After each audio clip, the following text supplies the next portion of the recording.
Bueno, muy buenas tardes, bienvenidos nuevamente aquí a esta propuesta que Infocilo TV ofrece para ustedes, esta nueva modalidad en cuarentena, lado P virtual, lado P por Zoom. Albino Aguirre, ¿cómo te va? Buenas tardes. Hola Fabián, buenas tardes. Claro, bueno, vamos a meternos en un tema que ha generado mucha preocupación, se viene demorando bastante y me parece a mí que con buen criterio, porque la idea es tratar de lograr que se cumpla con una resolución judicial, pero de la manera más pacífica posible, porque el tema de las tomas en la provincia de Buenos Aires y particularmente los desalojos han generado en algunas otras oportunidades algunas imágenes violentas, sobre todo porque en los lugares en donde hay tomas que la justicia ordena desalojar suele haber familias, hay pibes, y la verdad es que la toma más emblemática de las que hay en la provincia de Buenos Aires, que es la que está ubicada en Guernica. Ahora vamos a ver si tienen bien un censo exacto de la cantidad de familias que hay, pero son muchas, hay pibes y están trabajando muy bien, incluso ha habido prórrogas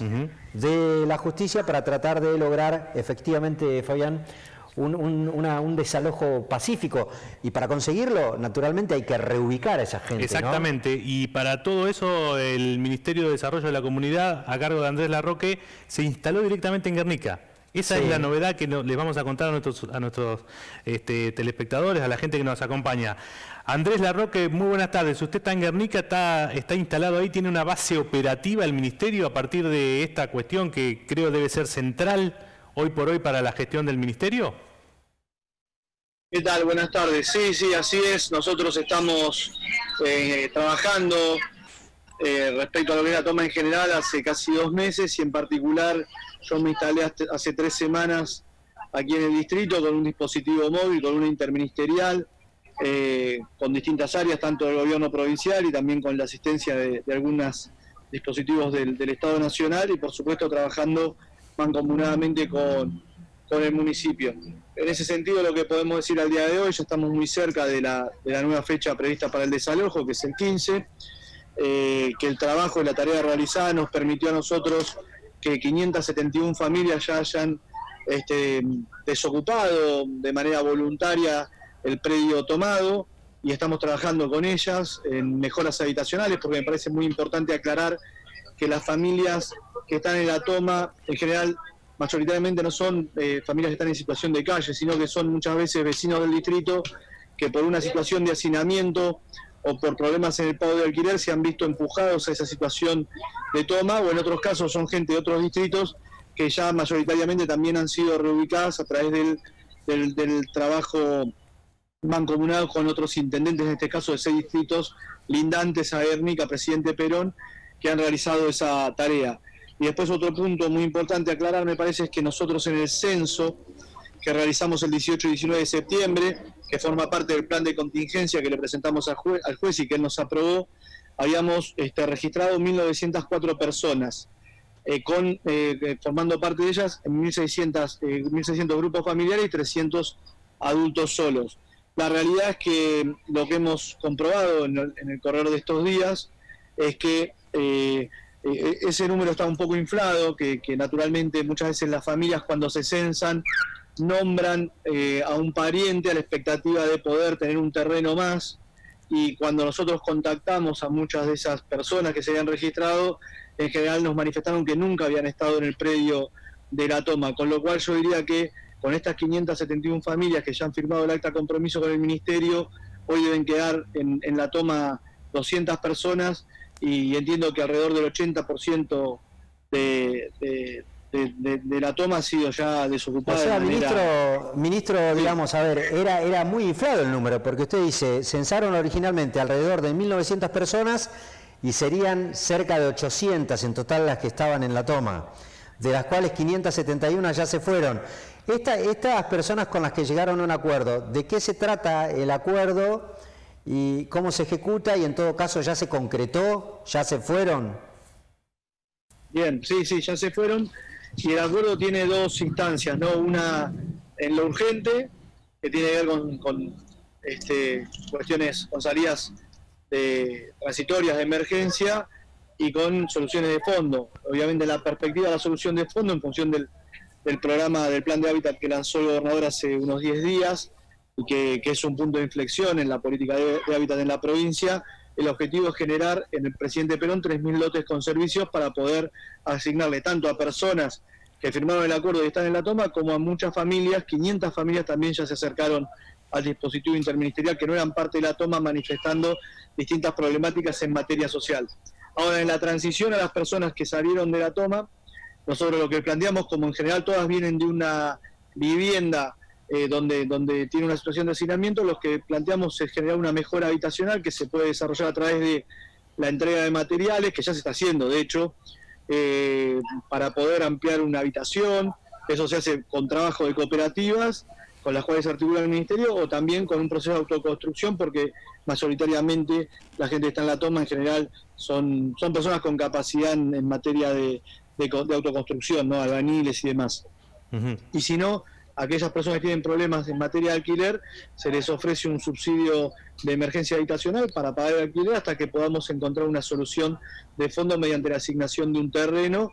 Después tenemos minoritariamente 97 casos de violencia de género, que también ya están en proceso de reubicación a través de la intervención del Ministerio de la Mujer, y 30 familias que sí planteaban estar en una situación de calle, que finalmente también la mayoría de ellas fueron reubicadas, y una sola familia fue a lo que podríamos denominar un albergue, a un refugio de tránsito para personas en situación de calle, ¿no? En general, las familias desestiman los albergues y prefieren siempre finalmente reubicarse en lo de algún familiar. Ministro, ¿de qué distritos provenían? Porque usted me hablaba de algunos que eran de Presidente Perón, pero también hay de otros municipios. Estuvo, digamos, cada uno de ellos vuelve a ese distrito de donde provenía. ¿Esa es la idea, digamos? ¿Ese es el criterio? Sí, aquí en el dispositivo también están trabajando un funcionario de cada uno de esos municipios encargado de relevar y reubicar esas situaciones. ¿Cuáles eran? Y también, ¿cómo? ¿Cuáles eran los municipios? Los municipios son San Vicente, que es lindante, Esteban Echeverría, Lomas de Zamora, Almirante Brown, que Lindante también era el que más familias tenía, 75. Me está faltando Ezeiza y Varela. La Matanza eran 4 familias, era la que menos, digamos.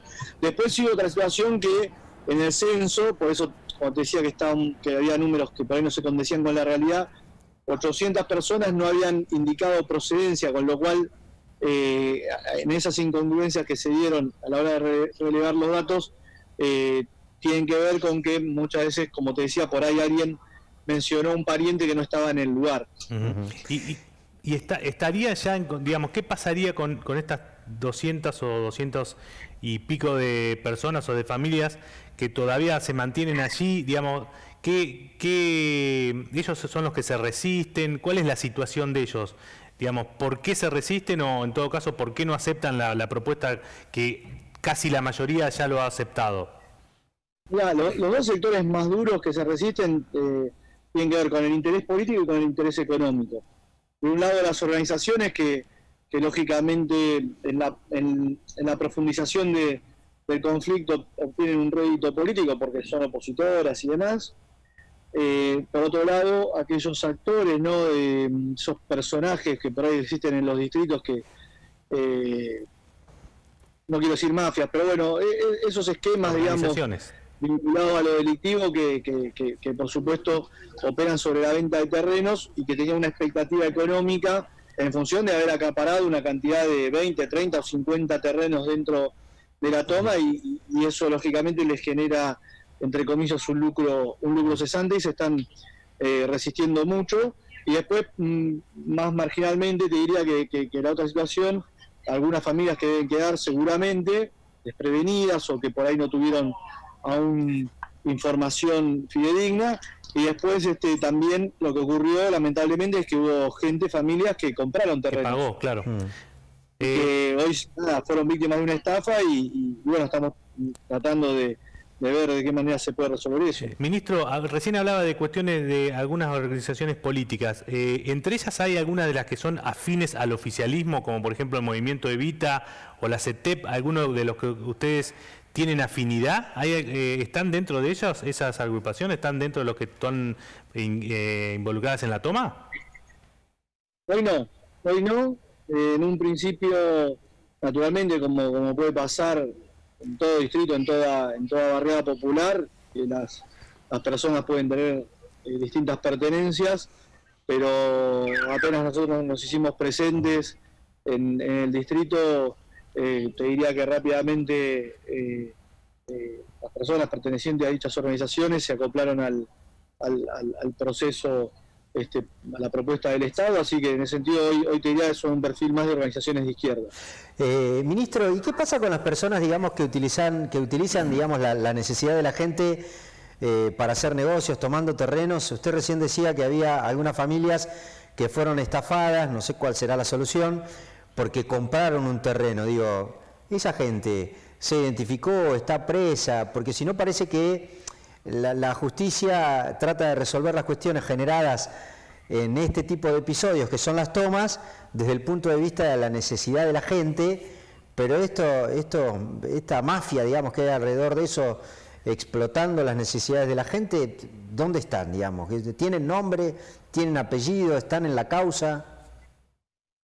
A ver, hubo 2 detenidos en su momento, porque inclusive algunos lotes se vendieron por Facebook, ¿no? Entonces a partir de ahí se pudo dar con 2 personas. Por supuesto que hay un juez y un fiscal que entienden en la causa, y sobre todo el fiscal es quien debería recibir todo ese tipo de situaciones. Pero también de una apreciación política a veces es complejo que intervengan las fuerzas de seguridad para separar un poco esa maleza y que no se interprete como un proceso de desalojo violento o una intervención represiva. Entonces también, en función de poder garantizar que la mayor cantidad de familias salgan o se retiren de la toma de manera acordada, voluntaria y pacífica, bueno, finalmente va a quedar claro quiénes fueron o cuáles son las personas que estaban ahí por otros fines, y en todo caso le toca a la justicia poder esclarecer la situación en cada caso. ¿Quedó determinado? Ustedes seguramente tienen algún nivel de participación en la causa, porque de hecho les ha ido pidiendo a la justicia la prórroga para concretar el desalojo y demás.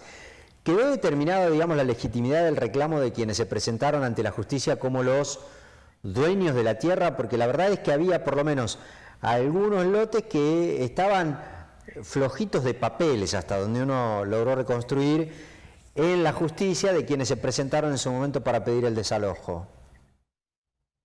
Sí, hay 4, todo lo que es el predio de la toma tiene 4 tipos de tenencias o de posesiones distintas, ¿no? Por un lado está el barrio cerrado famoso, el potencial barrio cerrado, que es el que te diría menos ocupación tiene por parte de la toma, porque es la zona, digamos, más una zona de bañados, más compleja para habitar, requiere obras, y bueno, teóricamente el consorcio que está administrándolo está en ese proceso. Y después hay otros 3 terrenos que el juez, tanto el juez como la instancia de la Cámara, ratificaron la posesión, ¿no? Entonces, en ese sentido, inclusive hasta los propios abogados de los ocupantes, lo que es la gremial de abogados, en algunas reuniones que mantuvimos, inclusive con las organizaciones políticas, ellos plantearon con toda claridad que no había margen de discusión respecto a la posesión de la tierra, porque la justicia se había expedido en 2 instancias, y eso despejaba toda duda, digamos. Ministro, y digamos, ¿ustedes estarían en condiciones ya de acatar, o sea, ustedes ya, se podría hacer el desalojo como lo pide a partir dentro de 48 horas, o ustedes pedirían una nueva prórroga para tratar de arreglar con estos 200 que hablábamos al principio que todavía se resisten? La verdad que ya nosotros entendemos que no es necesaria una prórroga, porque en los 2 procesos de prórroga que tuvimos, si se quiere, la lentificación de la intervención tuvo que ver con la obstrucción por parte de este tipo de organizaciones, ya sea por interés político o por interés económico. Entonces, nosotros entendemos que hoy nos quedan 48 horas, es un tiempo más que suficiente. La semana pasada, las 2 semanas, cuando fue la prórroga anterior sobre el final, se habían acercado muchas familias, y después cuando se produjo la prórroga, muchas organizaciones lo que hicieron fue operar la idea de que no iba a haber desalojo y que en realidad las familias se podían quedar ahí indefinidamente. Entonces la verdad que esto tampoco contribuye al proceso, y la verdad que el trabajo que se hizo prácticamente hoy cubre el 80% de quienes estuvieron en la toma, y nosotros confiamos en que ese número sea creciente, así que no vemos sentido en una nueva prórroga. Ministro, le hago la última y lo cambio de tema porque usted es un hombre de la política, digamos, de una organización que tiene mucha militancia territorial. Se está viviendo por estas horas en la Argentina, es cierto que no es una modalidad de protesta nueva, hace un tiempo ya esta parte, pero ayer hubo una movilización importante en varias ciudades de la República Argentina, motorizadas por la oposición política. Algunos tienen el temor de que se esté generando las condiciones para que haya enfrentamiento en la calle. Bueno, ¿qué análisis hace de este clima enrarecido que hay por estas horas en la Argentina en el medio de una pandemia? Una oposición desesperada, una oposición que seguramente puede tener sus matices, pero que es hegemonizada por Mauricio Macri, y que en su desesperación, naturalmente por haber sido el primer presidente después de la reforma del 94, que habiendo terminado el mandato no logra renovar, y que tiene un saldo de gestión muy negativo en la apreciación de las mayorías populares, por supuesto que de una manera muy irresponsable, vulnerando todo criterio en materia sanitaria, empuja este tipo de movilizaciones, porque saben que si este proceso avanza como se viene desarrollando, en el 2021 hay un resultado muy claro a la vista en términos electorales, y yo creo que necesitan enrarecer todo lo posible el escenario, dividir al oficialismo, y las operaciones en ese sentido son permanentes, y por supuesto desde ya mantener la unidad de la oposición, que yo creo que se va a mantener unida detrás de la figura de Mauricio Macri, porque más allá de los matices, ninguna figura finalmente logra cuestionar ese liderazgo. ¿Habría alguna de las cuestionamientos o de las consignas o de las cuestiones por las cuales ayer la gente manifestó, más allá de quién lo impulsó, si la oposición, las redes o ambas cosas, o los medios incluso? ¿Habría algo que el gobierno debiera tomar en cuenta, ya sea el gobierno nacional o provincial, que usted haya visto, digamos, de todo lo que se vio en la calle? Siempre que hay una movilización, el gobierno tiene que prestar atención. Yo creo que cualquier gobierno tiene que prestar atención, y nosotros somos de la idea de que, por supuesto, el derecho a peticionar a las autoridades está garantizado por la Constitución, y es un pilar central de la democracia. No podemos desconocer, por supuesto, que hay mentores intelectuales o móviles detrás de esta convocatoria que no están tan relacionados con las consignas, que por otra parte son bastante difusas y heterogéneas, y más allá de quién está detrás, nosotros siempre tenemos que estar muy atentos y poder diseccionar y ver si existe algún tipo de reclamo legítimo, porque como gobierno es nuestro deber siempre escuchar. Uh-huh. Y esto de salir a la calle, digamos, ayer hubo algún grupo en defensa del gobierno que llegó hasta la residencia del presidente en Olivos para manifestar el respaldo. Eso es lo que generó cierto nivel de tensión, porque por allí se encontraron dos manifestaciones ciertamente contrarias, ¿no? Una a favor y otra en contra del gobierno.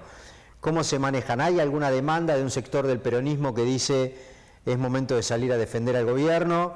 ¿Hay prima, digamos, la cordura en la mayoría de los representantes del oficialismo en el sentido de respetar esto de cuidarse que proclama el gobierno? ¿Cómo está, digamos, esa discusión interna? Yo creo que no hay que entrar en las provocaciones, que hay que tener mucha paciencia. Creo que no nos tenemos que correr del eje. El eje es gestionar y poder resolver los problemas profundos que tiene nuestra sociedad, muchos generados sobre todo en los últimos 4 años, otros ya de carácter estructural que vienen de varias décadas atrás. No debemos ignorar que en la Argentina se fugaron desde el 76 para acá 350.000 millones de dólares, y 100.000 millones fueron en los últimos 4 años, con lo cual hay un faltante ese faltante se nota en las huellas y en las profundas marcas que tiene nuestro país en general y sobre todo nuestra provincia de conurbano bonaerense. Entonces me parece que nosotros no tenemos que caer en las provocaciones, concentrarnos en la acción de gobierno y repito, yo tengo mucha confianza de cara a lo que va a ser el proceso electoral del 2021 y no nos tenemos que distraer de las necesidades de la gente y obviamente de mantener la unidad del frente y de ratificar lo obtenido en el 2019. Andrés Larroque, ministro de Desarrollo de la Comunidad, le agradecemos muchísimo haberse tomado un tiempo, una pausa ahí en Guernica, en el búnker que ha instalado para atendernos, así que le agradecemos mucho. Gracias a ustedes y a disposición. Adiós, que le vaya bien. Bueno, ahí estaba el ministro, está trabajando mucho compromiso a la provincia en ese sentido, hay que reconocerlo, en este caso para resolver una situación que solía ser complicada, entre otras cuestiones, porque generalmente los desalojos se hacen a fuerza de lo que impone la ley, en este caso, digamos, que es con la policía. De hecho, en las últimas horas en la ciudad de La Plata hubo algún desalojo con de esa característica. Sí, lo que pasa que iba a ser una cuestión, digamos, paradigmática lo que ocurriera en Guernica para ver cómo resuelve la provincia, cómo gestiona la provincia esta problemática, que es hábitat, digamos, necesidad de hábitat contra imperio de la justicia, digamos, ahí en ese equilibrio y ver cómo se sale. Bueno, muy bien, Fabián, ya volvemos.